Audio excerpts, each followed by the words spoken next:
Assalamualaikum dan salam keluarga Malaysia. Berita pagi Sarawak edisi Sabtu 30 Julai bersama saya Muhammad Azizur Rahim. Kita mulakan berita dengan perkembangan ini. Sarawak komited untuk terus bekerjasama dengan Kerajaan Persekutuan bagi memastikan pengeluaran dan bekalan makanan mencukupi dengan harga berpatutan seperti yang terkandung dalam Dasar Keselamatan Makanan Negara. Menteri Pemodenan Pertanian dan Pembangunan Wilayah, Datuk Seri Dr. Stephen Rundi Utom dalam satu kenyataan memaklumkan kerajaan negeri akan terus melaksanakan pelbagai inisiatif untuk memperkukuh bekalan makanan negara dan telah memperuntukkan sejumlah besar wang daripada dana sendiri. Katanya Sarawak juga telah bersetuju untuk menubuhkan Jawatankuasa Sekuriti Makanan peringkat negeri dan daerah untuk memastikan kelancaran pelaksanaan Pelan Tindakan Dasar Sekuriti Makanan Negara 2021 hingga 2025. Ujar beliau lagi, Sarawak telah bekerjasama rapat dengan Kerajaan Persekutuan dan agensinya untuk memajukan sektor pertanian khususnya industri makanan. Pada masa ini terdapat beberapa agensi persekutuan yang ditubuhkan di Sarawak, antaranya Lembaga Pemasaran Pertanian Persekutuan, Institut Penyelidikan dan Kemajuan Pertanian Malaysia, Lembaga Perindustrian Nanas Malaysia, Lembaga Kemajuan Ikan Malaysia dan Lembaga Minyak Sawit Malaysia. Sementara itu, berkaitan dakwaan Sarawak tidak membenarkan Lembaga Pertubuhan Peladang LPP ditubuhkan di Sarawak, Menteri Pemodenan Pertanian dan Pembangunan Wilayah, Datuk Seri Dr. Stephen Rundi Utom berkata peranan LPP di Sarawak diberi kuasa kepada Setiausaha Tetap Kementerian Pemodenan Pertanian dan Kemajuan Wilayah sebagai wakil pendaftar untuk Pertubuhan Peladang Kawasan PPK dan Pertubuhan Peladang Negeri PPNS di negeri ini. Dedah beliau dalam kenyataan media yang sama, Sarawak setakat ini mempunyai bilangan ahli yang paling sedikit, iaitu 177,124 petani berdaftar dengan 28 PPK di seluruh negeri. Manakala PPNS pula bergabung dengan Pertubuhan Peladang Kebangsaan NAFAS. Mengatakan Sarawak mempunyai petani berdaftar paling sedikit dengan agensi persekutuan adalah tidak benar kerana LPP hanya memperkenalkan sistem baharu untuk mendaftar petani secara dalam talian yang dikenali sebagai peladang klik pada tahun 2020 dan tidak semua ahli PPK telah berdaftar di bawah sistem baharu itu. Petani di Sarawak juga berdaftar dengan Lembaga Kemajuan Ikan Malaysia, Lembaga Pemasaran Pertanian Persekutuan DOF, Lembaga Perindustrian Nanas Malaysia dan Kawasan Pembangunan Pertanian Bersepadu menamakan beberapa agensi persekutuan. Bagaimanapun, dana pembangunan daripada Kerajaan Persekutuan kepada agensi adalah terhad untuk membangunkan negeri yang berkeluasan luas seperti Sarawak. Bagi menampung kekurangan tersebut, Kerajaan Sarawak telah menyediakan dana tambahan kepada agensi-agensi ini. Datuk Seri Dr. Stephen Rundi percaya sebagai rakan kongsi setara dalam persekutuan, Sarawak harus diberi jumlah dana pembangunan yang saksama dengan Semenanjung dan Sabah. Sarawak, ujar beliau, agresif mengubah sektor pertanian dengan melaksanakan inisiatif utama untuk meningkatkan pengeluaran makanan melalui penyelidikan dan pembangunan, penggunaan teknologi digital dan memanfaatkan perkongsian global dalam kedua-dua aktiviti huluan dan hiliran. Pada masa ini, kementerian sedang menjalankan beberapa misi perdagangan dan promosi ke beberapa negara maju seperti Belanda dan Singapura untuk mempercepatkan pembangunan sektor pertanian. Program Jualan Keluarga Malaysia yang diadakan di sebuah premis rakan strategik Kementerian Perdagangan Dalam Negeri dan Hal Ehwal Pengguna KPDN HEP Sarawak di Jalan P. Ramlee, Kuching mendapat sambutan memberangsangkan. Hasil tinjauan RTM, rata-rata pengunjung yang ditemui memberitahu bahawa inisiatif seperti ini dapat mengurangkan beban mereka dalam situasi tekanan harga barangan yang tinggi. Antara barangan menjadi pilihan pengunjung ialah telur ayam, ayam segar, daging, minyak masak, beras dan gula.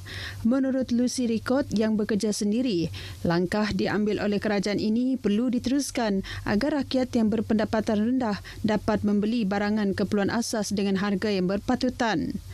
Ada murah sikit lah harga dari orang lain punya. Boleh lah, malah dia murah lagi dari ini. Sebab barang-barang semua mahal. Selalu ada program sampai itu senang sikit rakyat cari makan lah. Sementara itu bagi Saikul Junaidi yang sudah berumah tangga, harga barang pada masa kini cukup tinggi. Justru penganjuran program Sumbama ini dapat meringankan kos hidup rakyat terutama dari kalangan berpendapatan rendah. Sebelum tu beli RM18, RM17. Kira dekat-dekat nyawa nak beli. Nyamanlah kita dah ada murah tu. Perlu diteruskan lah. Sebab kami orang dengan gaji kita tu, dengan kehidupannya itu, kos semua tinggi-tinggi lah. Lebih bagus lah kalau dia ada di kampung-kampung, dekat dengan kampung, ya lebih bagus lah. Jadinya semua orang dapat rasa harga yang murah lah. Menurut pengurus kanan kawasan premis yang juga rakan strategik Kapiten HEP, Eden Pang, pihaknya juga sedia bekerjasama dengan pihak kerajaan dalam memudahkan pengguna memperolehi barangan yang murah, berpatutan dan segar. Harap ini dapat mempertolongkan penduduk di sini, meringankan beban kos mereka yang tahap sekarang lah. Dari segi customer yang bagi kita punya feedback, dia harap dapat cokan keluarga Malaysia ini dapat diteruskan. Program jualan keluarga Malaysia yang diadakan di Jalan P. Ramlee Kuching itu diadakan selama 2 hari bermula hari ini. Festival Ma'al Hijrah yang berlangsung sehingga esok menjadi platform meningkatkan hubungan antara Lembaga Amanah Kebajikan Masjid Negeri Sarawak LAKMNS dengan masyarakat. Ketua Pegawai Eksekutif Lembaga berkenaan, Datuk Haji Abang Abdul Wahab Abang Julai memberitahu ia juga sebagai langkah menggalakkan golongan belia mendekatkan diri dengan masjid menerusi penganjuran pelbagai program 3 hari itu. Datuk Haji Abang Abdul Wahab menjelaskan acara atau festival tersebut bakal diadakan secara tahunan bagi memeriahkan sambutan. Beliau berkata demikian kepada pemberita selepas majlis pengibaran bendera Festival Ma'al Hijrah sebagai simbolik pembukaan rasmi Festival Ma'al Hijrah anjuran LAKMNS di Masjid Jamek Kuching. Bendera rasmi Festival Ma'al Hijrah mempunyai 2 warna utama iaitu hijau yang melambangkan adanya suatu keinginan, ketabahan dan keteguhan hati, manakala warna kuning melambangkan pribadi yang optimis. Turut berlangsung pada majlis ringkas adalah simbolik penyampaian tajaan Festival Ma'al Hijrah daripada Lubuk Tiara Sendirian Berhad, Perbadanan Pembangunan Ekonomi Sarawak dan Takaful Ikhlas Jeneral Berhad. Polis menahan 2 lelaki bagi membantu siasatan kematian seorang remaja lelaki berumur 18 tahun dipercayai dipukul dalam satu kejadian di Jalan Tun Jugah, Kuching. Pemangku Ketua Polis Daerah Kuching, Superintendent Merbin Lisa dalam satu kenyataan media menjelaskan kedua-dua suspek berumur 43 dan 50 tahun itu kini ditahan reman selama 7 hari bermula semalam. Superintendent Merbin mendedahkan polis telah mengklasifikasikan kes tersebut sebagai kes bunuh memandangkan remaja berkenaan yang cedera parah telah meninggal dunia semasa menerima rawatan di Hospital Umum Sarawak. Jelasnya proses postmortem akan dilakukan hari ini. Siasatan awal mendapati kes tersebut berpunca daripada kisah percintaan mangsa. Kes tersebut disiasat di bawah Seksyen 302 Kanun Keseksaan yang memperuntukkan hukuman mati jika sabit kesalahan. Superintendent Merbin dalam pada itu mengingatkan orang ramai agar tidak mengambil tindakan yang melangkaui undang-undang. Atlet penumpang tidak harus menyertai pasukan sukan Malaysia Sukma Sarawak ke kejohanan Sukma ke-20 di Kuala Lumpur September depan. Menteri Belia Sukan dan Pembangunan Usahawan Datuk Seri Abdul Karim Rahman Hamzah menegaskan atlet penumpang atau atlet yang sekadar menyertai untuk memenuhi kota bilangan pasukan tidak diperlukan dalam pasukan Sukma Sarawak. Sebaliknya, semua 698 atlet yang terpilih ke kejohanan tersebut perlu memberi persembahan yang paling mantap dan meraih pingat, terutama pingat emas untuk menjadikan Sarawak juara keseluruhan. Tambahnya, atlet yang terpilih adalah yang terbaik. Justru mereka perlu bertanding untuk menang bagi memastikan lagu Ibu Pertiwiku sering berkumandang mengiringi kejayaan atlet di podium di setiap gelanggang acara sukan yang disertai Sarawak. Saya tidak mahu melihat penumpang.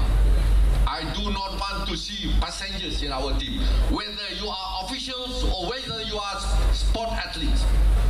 If there is any one of you who are not prepared, whether you are officials or whether you are athletes, I want them to be left behind. Katanya semangat agi hidup agi ngelaban perlu disemat dalam diri setiap atlet dengan memberikan yang terbaik kerana kejayaan pasukan Sarawak terletak di bahu setiap atlet. Menteri itu menyatakan demikian pada majlis detik 50 hari menjelang Sukma 20 MSN 2022 dan pelancaran program Our Star, Our Pride di Tebingan Kuching. Pasukan Sarawak yang akan menyertai 426 acara menerusi 31 jenis sukan menyasarkan 44 pingat emas pada kejohanan kali ini dan akan diketuai oleh Chief The Mission Datuk Gerald Rentab Jabu yang juga Timbalan Menteri Belia, Sukan dan Pembangunan Usahawan. Dalam pada itu, kem atlet Sarawak akan diadakan pada 10 hingga 12 September ini di Kuching dan majlis penyerahan bendera kontingen oleh Premier Sarawak kepada Ketua Kontingen Sarawak Sukma ke-20 MSN 2022 akan diadakan pada 13 September. Berita Pagi Sarawak edisi Sabtu 30 Julai berakhir di sini. Saudara, hijrah itu pengorbanan, hijrah itu perjuangan, hijrah itu persaudaraan dan membentuk perpaduan. Salam Ma'al Hijrah 1444 Hijrah. Keluarga Malaysia Pemangkin Kemakmuran. Assalamualaikum dan jumpa lagi.